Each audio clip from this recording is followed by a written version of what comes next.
Oh, hello there. It seems you've interrupted me in a very natural state, holding a microphone in the dead center of my living room. Guys, it's December, and you know what that means. It means you won't make it 10 feet without hearing horrible music, no matter where you go. I was born this month, so I take it very personally. Fortunately for you and me, this video is sponsored by Raycon. Now, your ears aren't at the mercy of this encroaching, freezing hell. You see these?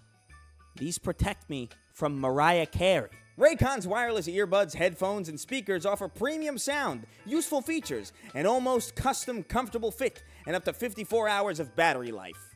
And talk about a perfect holiday gift. Anyone you gift them to will find a use for them right away, whether they use the speakers to start a party in the living room or escape the party completely to use the earbuds for some much-needed Zen meditation. I exclusively use mine to escape. Exclusively. I'm so serious. The holidays are a very stressful period, and luckily for us, Raycon makes this time of year very easy with holiday gift guides for everyone in your family. Your accountant, your dog, the man who rescued you from under the stairs when you were but yay high. And for the next month, Raycon will have a... Oh, fuck, I dropped it. Whatever. They're having a countdown to Christmas with new pop-up flash deals for you to take advantage of every single day. Look into my eyes. Am I lying to you? Look into my eyes. Are they black? Like your soul? So what are you waiting for, huh? Go click the link in the description box or go to buyraycon.com/raygun to get 15% off site-wide with code HOLIDAY. There will also be new pop-up deals every day during Raycon's countdown to Christmas, and I'll try to keep the description box updated with the latest offers. But just so you know, you can always go to buyraycon.com/raygun to get the best deals available on Raycon. And that's about it. Go. Get out of here. Go tend to your fucking kid or something. I don't know what you're doing.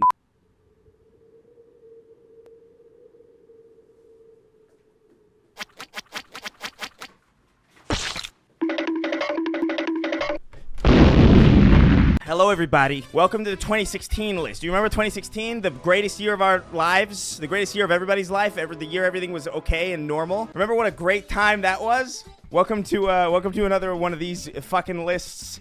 We're getting in the habit of doing these. Today we're ranking all of the games in 2016. Every last one of them. So if a game doesn't show up on this list, it's because it doesn't count or because it sucked. It was too bad to be included. In all likelihood, I just didn't play it. So without further ado, I give you, ladies and gentlemen, 2016.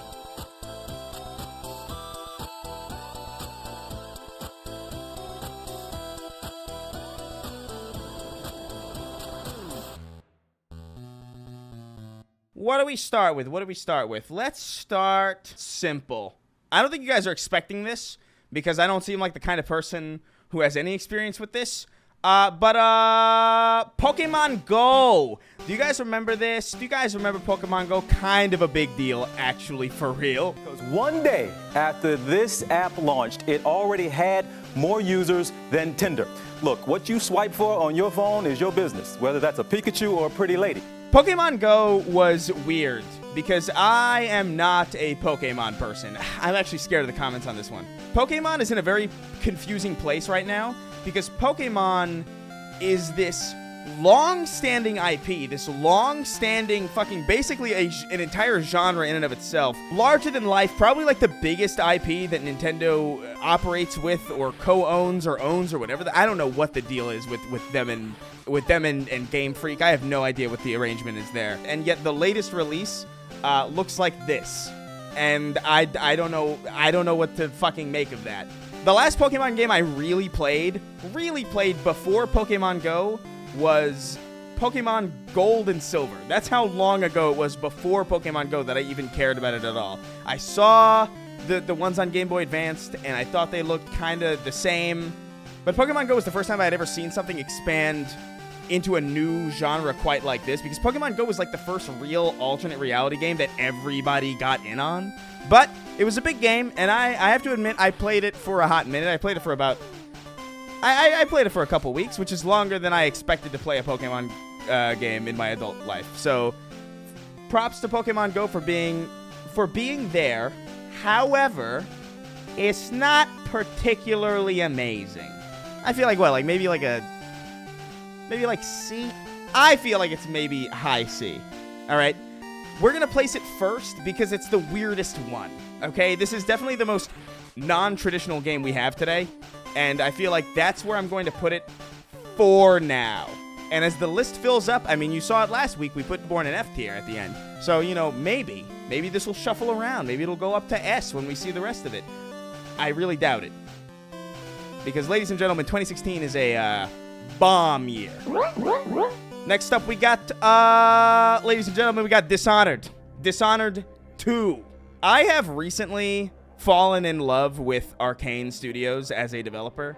I've gone back and I've played Prey, and I picked up for a little bit and really didn't like it first. I was like, this is kind of cool, but I don't get it. And I picked it up recently in the last, year, and I loved it. And then, obviously, Dishonored 1 was a fantastic thing. I've heard really good things about Mooncrash as well. Deathloop, I didn't love. I'll be real. But I suspect it's going to be a lot like Prey, where I'm going to come back to it in, a year or two, and I'm just going to fucking love it again. This studio just does something really, really special. And Dishonored 2 is no exception. I'm actually really fresh off this one because I didn't play this when it came out. I played, I think the first level, and it ran like shit on consoles, so I just kind of put it down forever. I played it recently, and it's fucking spectacular. Dishonored 2 is amazing. It is easily an A-tier game. Dishonored 2 is a great stealth simulation. It's got some immersive sim elements going on in there. The story's really good. Shout out to the UI as well. Just a really good UI, which nowadays is becoming less and less of a thing. Modern Warfare 2 looks like Hulu, and God of War Ragnarok looks like a fucking mess. So Dishonored 2 has a great UI. Dishonored 2 has fucking wonderful gameplay. It's got a great story. It's got great atmosphere. It's a wonderful game. I have no qualms about putting Dishonored 2 in the A row. I have no fucking qualms about that. Next up, we got Overwatch, the porn game. You know, the game with all of the porn. So Overwatch, I'm not gonna lie, all right? Overwatch is not what I consider to be an incredible game. When I first played Overwatch with my friends, I had a good time with it, but it also very much felt like Blizzard making their first-person shooter. You know what I mean? It definitely felt like an attempt, and it was pretty solid. It was decent. I don't think it's a bad game at all, but it definitely didn't feel as good as the hype kind of lent it to be. I will say it's got a great character roster, and some characters play really, really wonderfully, and I guess that's kind of like the point of these kind of hero shooters, is to find your own niche, find your own, oh, this is my character. I was always really fond of Pharah, with her jetpack and her kind of Quake-style bazooka splash damage combat. I really liked her. I liked McCree. Oh, I'm sorry. Cassidy. I don't want to get in trouble. I'm not going to lie to you guys. I'm not really I'm not a porn person as of late. But props to Overwatch. They revolutionized a video game porn. They did. There is no video game more synonymous with porn than Overwatch. I sincerely don't think there is. Actually, for real. So on porn alone, I feel like Overwatch is probably mid to high B. I think it's a solid hero shooter for sure. But it's not my favorite shooter this year. Not by a long shot. Ooh! Ooh! Get ready. Titanfall 2. If you have not played Titanfall 2, I need you to stop it. I need you to stop not playing Titanfall 2. You're stupid. Titanfall 2 had, at this point in time, at this point in history, in 2016, the absolute best grappling hook in any video game ever. A wonderful single-player campaign that had an amazing story. Sincere, and I'm not talking about narratively speaking. Narratively speaking, it's totally fine. It's like, oh, it's like a standard, Iron Giant kind of fare. It's like, okay. But there is something about the single-player campaign in Titanfall 2 that is, from a gameplay perspective, wonderful to play. You get to see, entire suburban blocks being built, and there is a level in Titanfall 2 that has a gameplay mechanic that, at this point, I would feel bad spoiling for you if you hadn't played it. It is so good.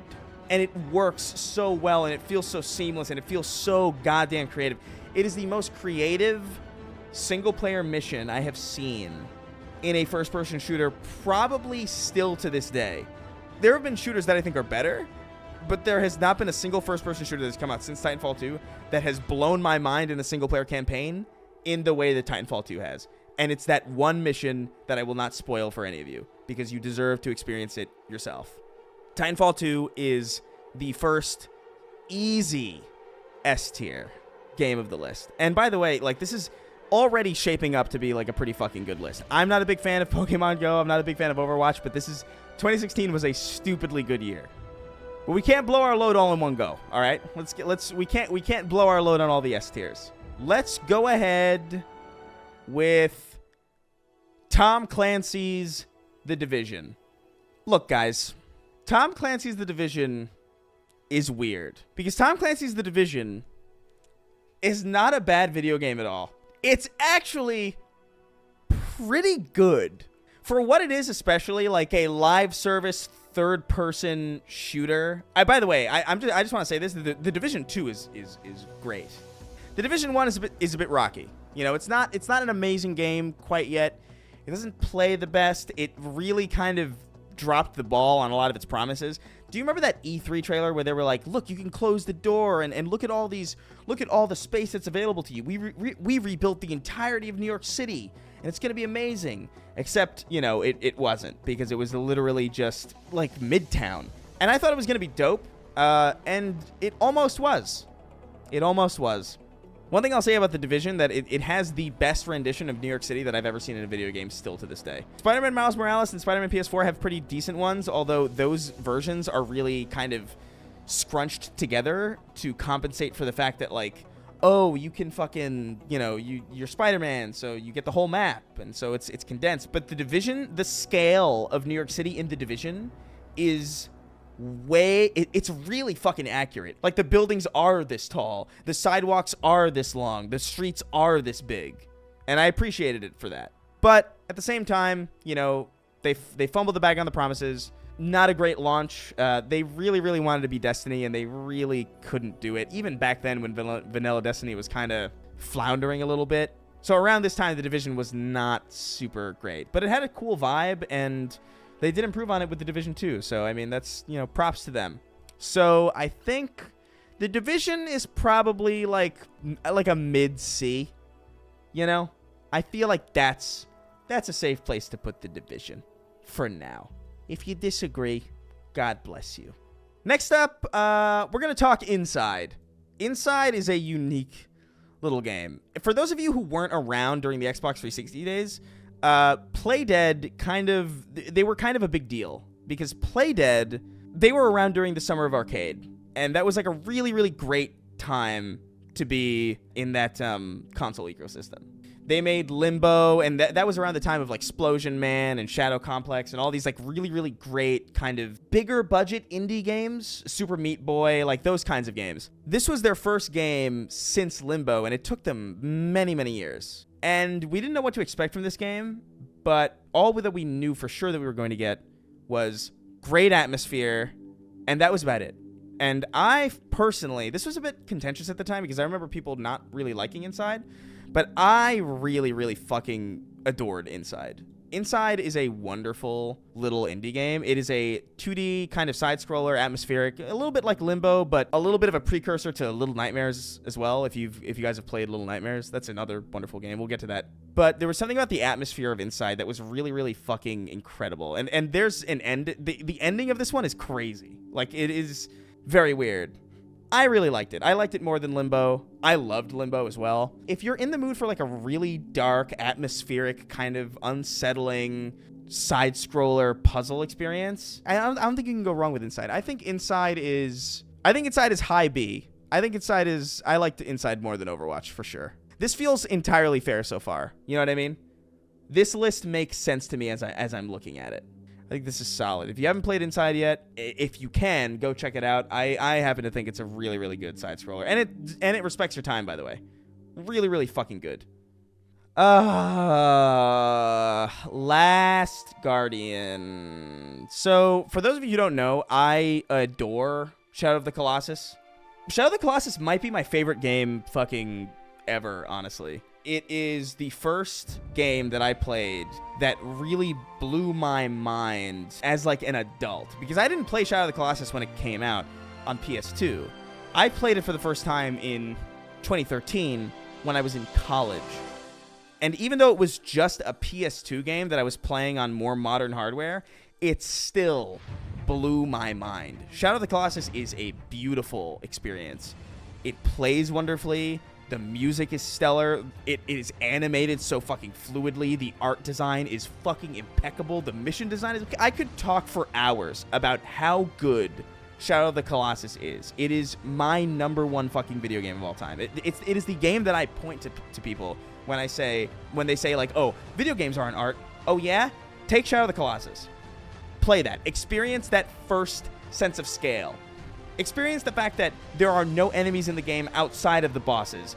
And they marry level design and boss design and fucking smash them together in some fucking crazy Dragon Ball Z fusion where the enemies are the levels, and those levels are meandering around their own levels, and everything's a puzzle, and the presentation is wonderful on a fucking PS2.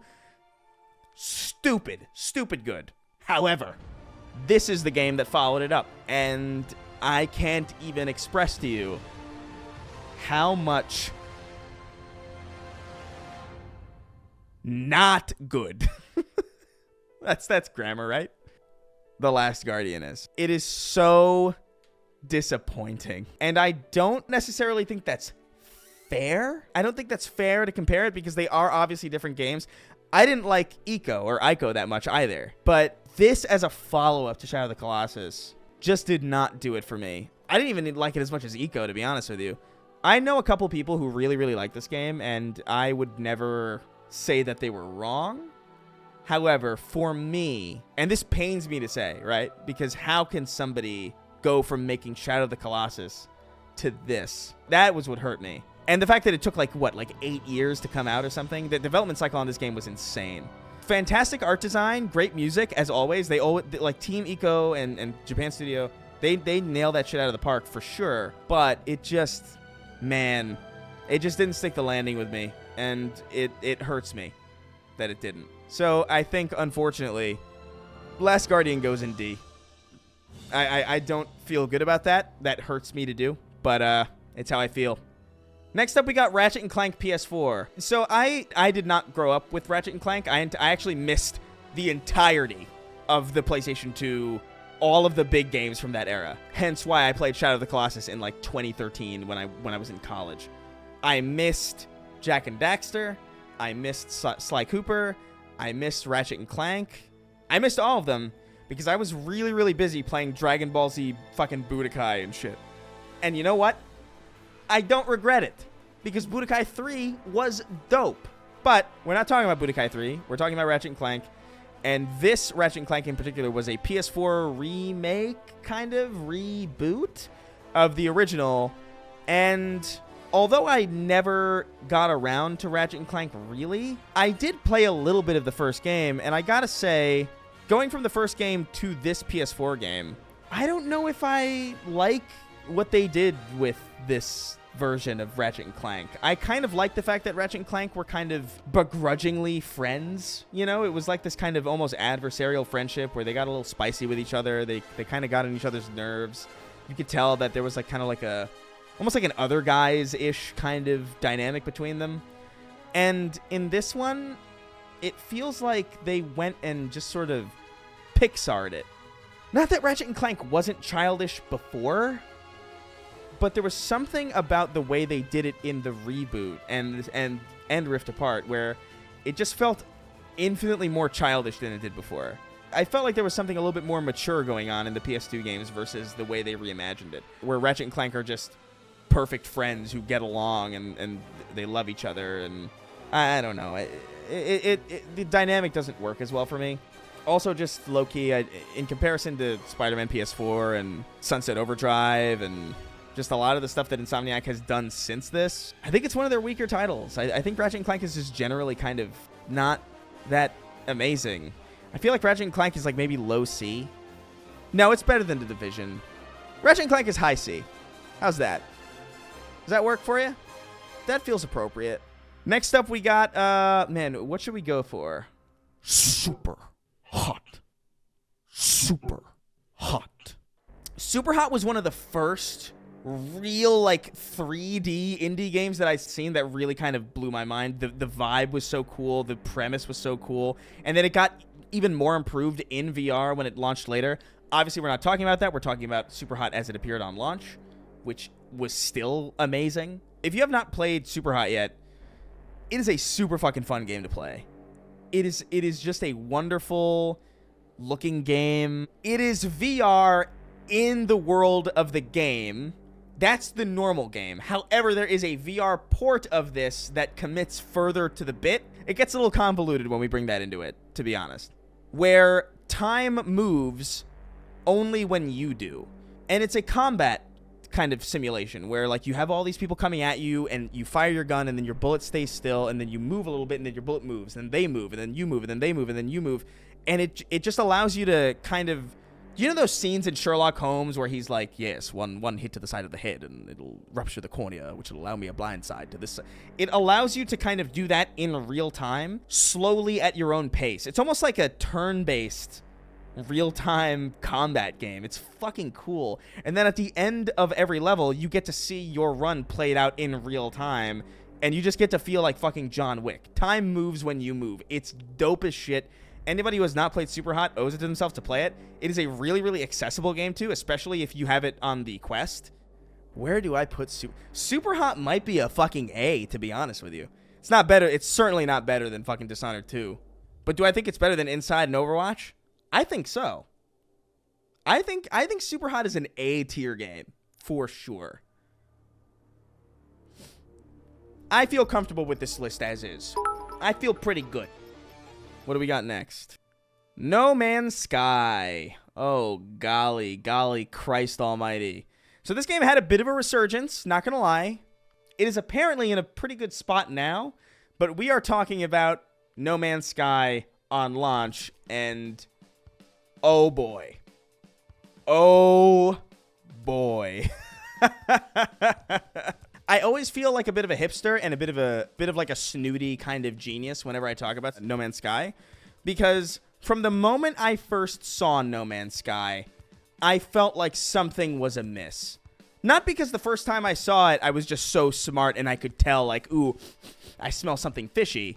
It was just the premise of a game, right? Where we could suddenly, at any point, we could exist on an open world planet, get in a spaceship, fly outside of our atmosphere in real time, and then proceed to land on another planet and have that planet be an open world, and then have that planet be interesting to explore, and have millions of other worlds that were equally as interesting, and equally as open, and equally as big. It felt like we were skipping a couple steps, you know? Because like I mentioned earlier, we can't even make a full-scale Manhattan that's interesting to traverse or interesting to play through. We have to scrunch it together, or we have to limit the scope of the city entirely just to get it into a playable state. So I immediately smelled something was wrong with this. I was like, okay, seems cool, but I'll wait for more gameplay. And then the next year at E3, what happened? More gameplay, but it was the same exact demo again, basically. It was the same, oh, we fly into space, we land somewhere, we see a thing, how crazy. And it was that for like 3 years in a row. And I was like, guys, this game's going to be shit on launch. This game is going to be a disaster on launch. And I knew it. And then everybody was like, no, Chris, you're just a jaded old man. And this is when I was a young man, by the way. And it came out, and lo and behold, it was constantly crashing. I could be wrong on this, but I'm pretty sure it was also bricking people's PS4s as well. This was a PS4 exclusive, kind of like a timed deal thing, and it just did not work. The lead developers, Hello Games, Sean Murray specifically, promised that there was like a multiplayer mode in the game in one interview, and there just wasn't. He just lied about it. It was a disaster. No Man's Sky in 2016, that was an F tier fucking video game. For sure. It was not finished. And before you sound off in the comments or in the Twitch chat, let me tell you something, all right? I'm sure this game is fun now, okay? I'm sure this game is in a great state, and I'm sure it deserves all of the commendations for turning this ship around, because they could have easily just dumped it on the side and done something else. They could have very, very easily done that. But I need you to understand, if you go back to my 2014 video, I put Halo the Master Chief Collection in F tier. If you know anything about me, you know how much that hurt. And you know how honest with myself I had to be to do that. That game's in a great spot now. But we're judging by 2016. And as far as 2016 goes, bad time. Bad time for No Man's Sky. Not fucking good. If it worked perfectly on launch, I feel like it would have been like maybe like a low C or maybe like a mid C for me. Uncharted 4! Naughty Dog. They took a break from Last of Us to make Uncharted again, and then they took a break from Uncharted to make Last of Us again, and now they're doing Last of Us again, and they're never going to stop. Uncharted is a weird game series because I have a very strange relationship with it. I didn't like the first one at all when it came out, and then I played it again recently, and I actually did really like it. Uncharted 2, I think, is fucking amazing. Uncharted 3, I think, is fine.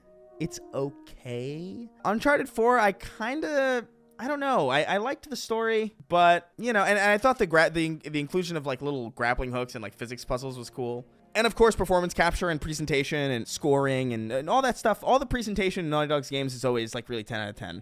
I didn't love it as much as Uncharted 2, and I don't think there's ever going to be a game like Uncharted, and what I mean by that is, like, you know, a third-person action-adventure game that I'm going to love as much as I did love Uncharted 2, because that was such a game-changer for me. But Uncharted 4 was entirely fine. It was a fun game to play. I think it was a pretty decent story as well. I liked the way it ended. I liked that you could play Crash Bandicoot literally on a PlayStation 1 in the game. I thought that was really dope. Even if it was like a little gimmicky and a little cheeky. For me, it's a low A. I can't in good conscience say I liked it more than Superhot, sincerely. I'm at a point where I'm getting kind of tired of over-the-shoulder Sony action adventure games, so there's a chance that this could potentially be in Super. But honestly, even if I wasn't, I feel like maybe the worst it would be like this, you know.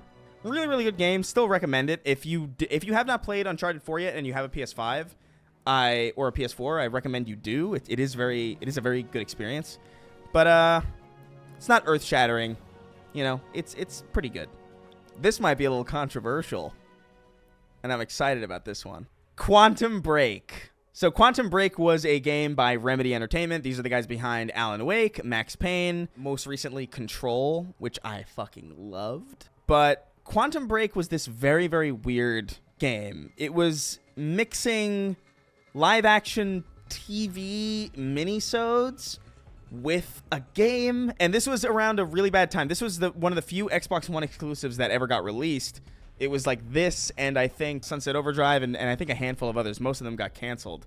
But Quantum Break was a really weird, unique kind of fusion of live action and game. And what's unfortunate about this game, sincerely, is that it came out at a time when Xbox was getting a lot of shit for their TV kind of Xbox One debut, if you guys remember that.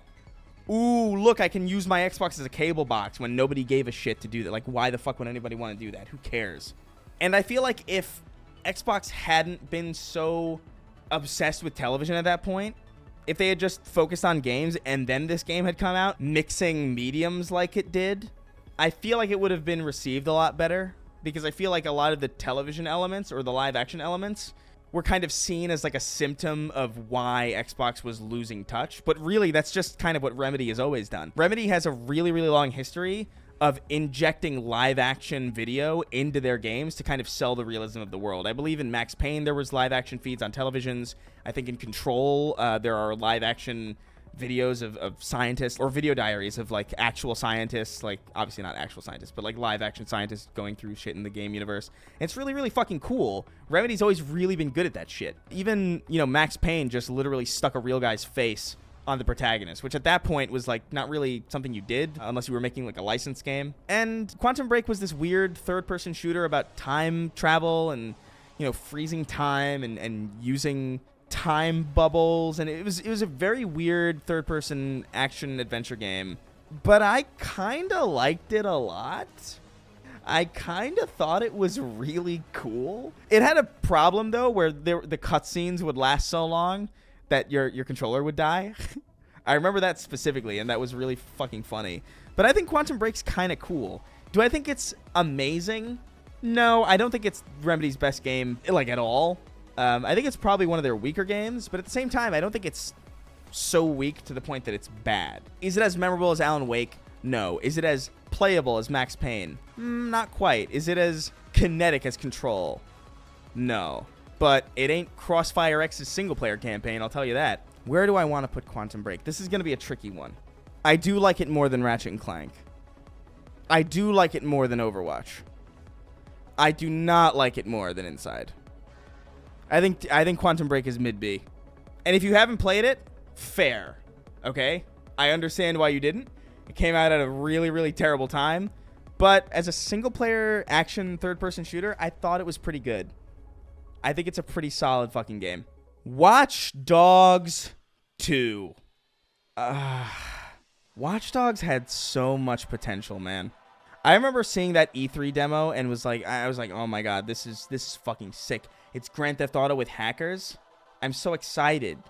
And then Watch Dogs 1 came out and it was just kind of like mid. I thought it was kind of okay. It was like a low to mid C for me personally. I didn't hate it as much as everybody else did, but it was definitely not the eye-opening next-gen experience that I was expecting out of the new consoles.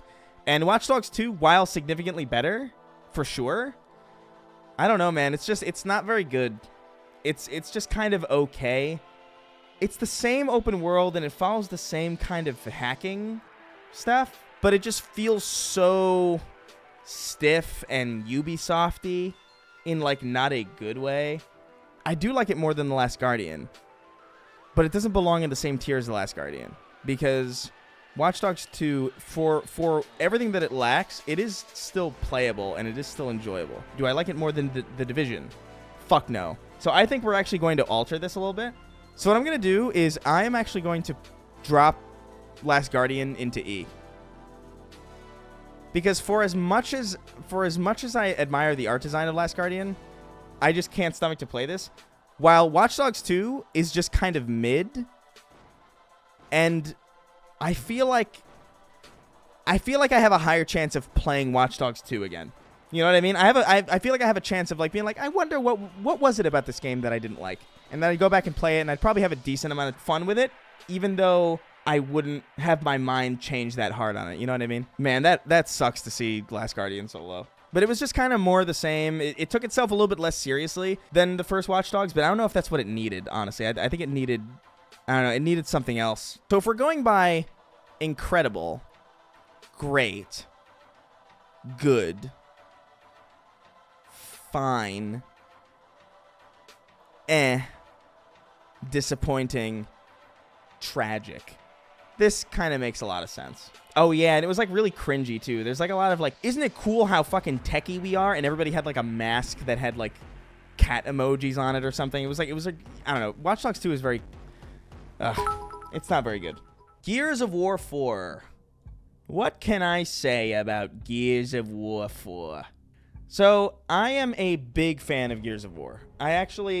It's funny because normally when I talk about video games, I don't mention it that much. But then I go back and I play them or like I think about them and I'm like, oh yeah, I actually really liked Gears of War. I thought the first game was great. I thought 2 was fucking incredible. I thought 3 was really good, but I didn't like it as much as 2. Judgment was terrible. And so for me, all I was looking for when the Coalition was given the reins to Gears of War and they finally made their first sequel, all I wanted to know for sure was that this studio could do Gears of War. Because usually in Microsoft's first party, when a new studio takes control of an IP, they really don't get it. They kind of don't get it. So when Gears of War 4 came out, I just wanted to see if the Coalition could do Gears of War. And honestly, I feel like they did a pretty good job. The problem with Gears of War 4 isn't that it's bad, so much as it is just kind of disappointing and safe. They nailed it. They made a game that did feel like Gears of War, but it's missing something. It's missing that charm. There's also a really concerning amount of robots in the game. Like, you fight a lot of robots. And that is just not why you play Gears of War. You play Gears of War to chainsaw your way through meaty enemies. You cut through meat and blood fills your screen and there's blood all over the place. And that's kind of the essence of Gears of War. It's hyper masculine. It's somber. There's like a lot of sad boy energy. It's bombastic. It's epic. And Gears of War 4 didn't really have any of that. However, I really kind of liked how they handled a lot of the characterization in this game. I love Marcus Phoenix in Gears of War 4. I think he is dope. And I think the way they write this story, although I didn't care for it as much as the original trilogy, I think they set things up really, really well. And so when I compare the disappointment that I have in my heart for Gears of War 4 to the disappointment I have for Halo 4, and I look at how these studios have handled these two different 4s, I feel like Gears of War 4 is pretty good. You know, it's not amazing. It's not the best Gears of War has ever been, but it's not the worst. I would argue the jump between Judgment and 4 is pretty big. Gears of War Judgment is terrible, and Gears of War 4 is definitely like one step above it, but it's really far away. Like, it's way better than Judgment. So for Gears of War 4, I'm feeling high C. I did like it more than Ratchet & Clank. I feel like that makes sense to me. Now that I'm kind of looking at this list, I feel like The Divisions should probably go into high D. Because as I'm thinking about what I said about The Division, it really has more to do with how good the sequel turned out. And it's really just about the scale of New York City. This feels right. Next up, we're at the end of it, so we're going banger after banger on this one. We got Dark Souls 3. Now, it's no secret to you guys, I've been pretty open and honest about this. I have not really been much of a From Software person. I did not like the original Dark Souls. I did not really care for Demon Souls when I first played it, and I wrote Dark Souls off a long time ago. However, I did dabble in Bloodborne, I dabbled in Sekiro, I dabbled the hell out of Elden Ring, and I did dabble in Dark Souls 3. And I can tell you, based on my tastes, somebody who does not care for Dark Souls, my favorite Soulsborne is easily Elden Ring by a fucking metric ton, okay? It is, in my opinion, the most fun that I've had with Dark Souls. I like it more than Bloodborne. I don't like it more than Sekiro or Elden Ring, but it's pretty fucking good. You know, Dark Souls 3, I feel like, does everything right. You know, it's open, it's got a great look to it, it controls a lot better, it feels less janky to me. And maybe that's just in my head, you know what I mean? Like, maybe that's just, like, me not noticing the jank as much, but it feels a lot more polished. It looks a lot better. It plays a lot better. The Dark Souls 2 kind of weird stuff is not really there. I mean, I know that's like a fairly contentious thing for people. I know people hate Dark Souls 2. I actually thought it was kind of okay. I think Dark Souls 3 is the Dark Souls game that I would recommend to people if they were checking out things because of Elden Ring. You know, Dark Souls 2 has a lot of similarities with it, but Dark Souls 3, it has that polish, it has that scale. I felt like it was more approachable. I don't know what the fuck. Maybe I'm crazy. That said, again, it ain't Elden Ring, and it ain't Sekiro, and I don't love From Software games, generally speaking. I didn't love Demon Souls, I didn't love Dark Souls, I didn't love Dark Souls 2, I didn't love Bloodborne. For my list, I'm sorry, guys. That's how I feel in my heart of hearts. I still feel like that's a fair ranking, you know?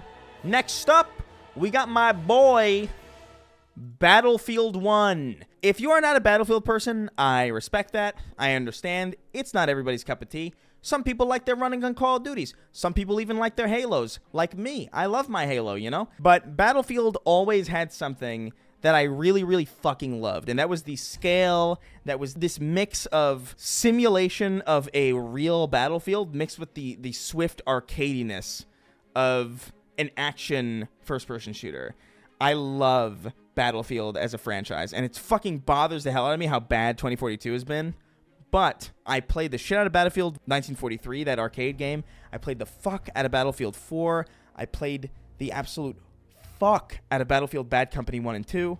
And I have to say, Battlefield 1 being a World War I themed Battlefield game was so fucking cool. I love Battlefield 1. It felt really easy to pick up and play. The medic class had a purpose. Every class was fun to use in some way, and they were viable in ways that, you know, there were classes in previous games that didn't feel as useful. There were classes in later games that didn't feel as dedicated to the class. Like, In Battlefield 5, the medic is fucking useless because everybody on your squad can revive everybody else on your squad. And what's cool about Battlefield 1 and most Battlefield games prior to Battlefield 5 is that I loved playing the medic, man. I would revive people. I would stick that syringe in people like, you're safe, you're safe, you're safe. That would be my whole goal. I would run around the map resurrecting people. And it was swift and snappy. You would die, and then you'd be brought back up to the menu, and you'd be customizing your loadout, and then you'd go in again. I don't know if it's my favorite Battlefield game, but it's the Battlefield game that I think about first when I think of what is the most fun you've had with Battlefield. It is Battlefield 1. Battlefield 4 was great, and Battlefield Bad Company 2 is there as well. But I have a feeling if I went back and played both of those games, I feel like they wouldn't hold up as much as 1, obviously because they're older. But 1 just has that whole World War I aesthetic that's really, really dope. The horses, the Zeppelins. I think the map design is really cool too. The enemy readability is really fucking good. I think Battlefield 1 is a tremendous fucking game. And Battlefield 1 might be high A. I might like it more than Dishonored, actually. I have to think about this. I'm going to set it here for now and see if my opinion changes. But I think Battlefield 1 is high A. Next, we got Hitman 2016. Do you guys like stealth games? Do you like assassinations? Hitman 2016 could have been a monstrous flop. It really could have been. And for some reason, it is not. It is, in fact, really, really good. I don't know. At launch, it was concerning. They were releasing it in an episodic context. They were kind of releasing it piecemeal. Nobody really knew what the hell was going on. And it was kind of confusing. It was a good foundation for the future, and I'll say Hitman is awesome. If you are a stealth fan, if you miss these kinds of games where like you could like change disguises and like you had to take into account like who could see you and like what types of NPCs would recognize you. It's part of what I loved about Destroy All Humans as well back in the day. Just that social stealth aspect of like, ooh, I have to assume the form of a police officer to get past the police barricade and things like that. It's really, really cool.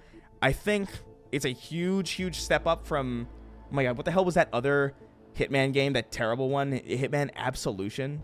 Jesus Christ. I don't know, this is a rough one. Man, I think the sequels and the gameplay formula that is present in Hitman 2016 is fucking goated. I think it's great. But there's no doubt that Hitman 2016 released in a bit of a confusing state.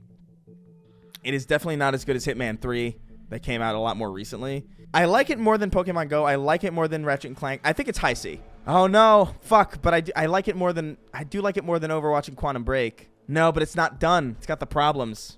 I think high C is fair. Hitman 3 is high A to like low S, potentially. If you haven't played Hitman 3 and you're a stealth fan, play it. It's really fucking good. But for right now, the first one, with all the problems that it had, I think high C is fair. What do we got next? Stardew Valley. I'm not going to lie. I was lobbied to include this. I played a little bit of Stardew Valley. It's not exactly my thing. But I acknowledge that it's really impressive. And the thing that really is impressive to me is that it's a completely independent game. One dude fucking made this. Okay? One person made this. And that is enough for me to include it out of a sign of respect. So I'm going to defer to the audience with a little bit of interjection on my part. Where do you guys think it should go? Because I think the art design is top tier. I think the gameplay systems are really fucking in depth for a single developer game. I think it sounds really good. I think the pixel art is wonderful.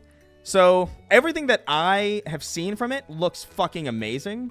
However, it's not a game that I love. What is it? We're like A, B, at least A, S tier. Tell you what, I'm going to compromise with you guys. I'll put it in low A. Okay? I think I respect Stardew Valley immensely. And you know what? Maybe I'll jump into it. It's also your list, so you need to be able to defend it. Tell you what, I'll put a little sticker. There you go. I can defend that. And finally, last but not least, you know, Doom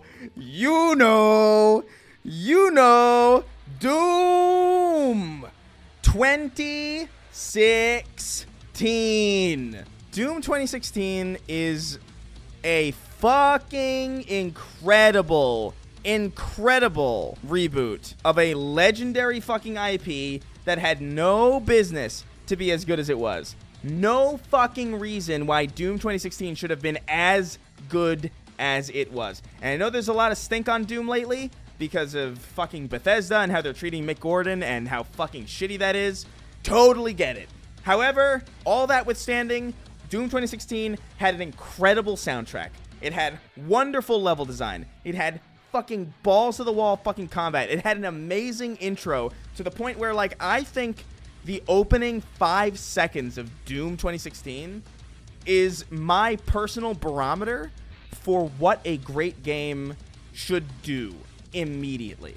Doom 2016 throws you into it immediately. No questions asked, no breaks, no nothing. Immediately, the first moments of that game are off the fuck. It's just so damn good. There's so much personality that is injected into the Doomslayer without him having to say a word. His animations are wonderful. The combat is fluid. It's fast. The weapons are satisfying, with the exception of that pistol. The boss fights are really cool. That soundtrack complements the game so fucking well. It is easily my favorite game of 2016 by a lot. I loved Doom 2016. And what's incredible to me about Doom 2016, I really need you guys to understand, this is a reboot of a 90s FPS. We've seen how that goes. We saw id try this very same thing. We were like, all right, let's do Rage now. And then they did Rage, and Rage was kind of okay. You know, they tried before with Doom 3, and Doom 3 was kind of like, it's fine. What was the other one? Duke Nukem fucking Forever came out after like 50 years in development, and it was just not very good. I really did expect this game to suck. And then I played the beta, and then the beta, like the multiplayer beta for Doom 2016 was like, ooh, this is like fine, I guess. And so leading up to launch, I really thought it was going to suck. And then I kept hearing whispers. These whispers of like, did you play Doom? And I was like, no. And they were like, you should really fucking play Doom. And then I played it, and I immediately fell in love.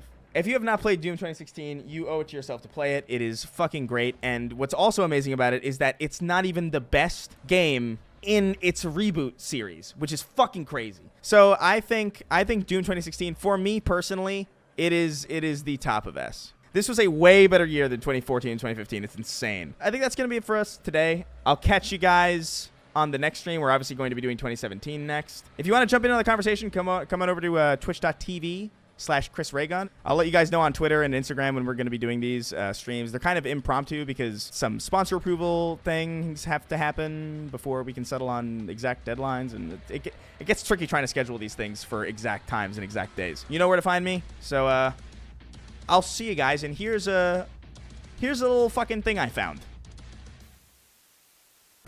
Revolver Ocelot has arrived. Excelsior! Tonight, we honor the creators of the fantastic Metal Gear franchise, Hideo Kojima.